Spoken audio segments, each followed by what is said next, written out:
Hello guys! For today's video, dito po ako sa aming garden. Dito po sa aming garden, matatagpuan yung mga klasik-klasing mga ornamental. Ito po yung nabonsai ko po ito. Yung cut and grow. Ito po yung evergreen. Yan, maganda ang kanyang dahon. Yan. Dito po matatagpuan ang mga collection ko ng mga ornamental flower.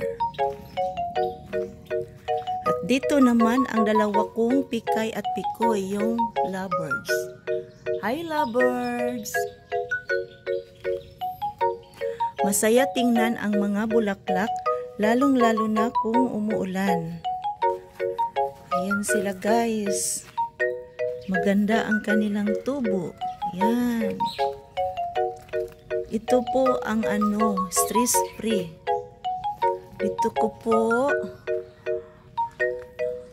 makikita yung mga bulaklak kong pinagkukulikta sa iba't ibang sulok ng mundo.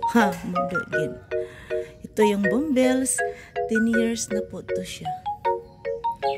So, yan ang mga baliti, yung golden tree, yung cactus.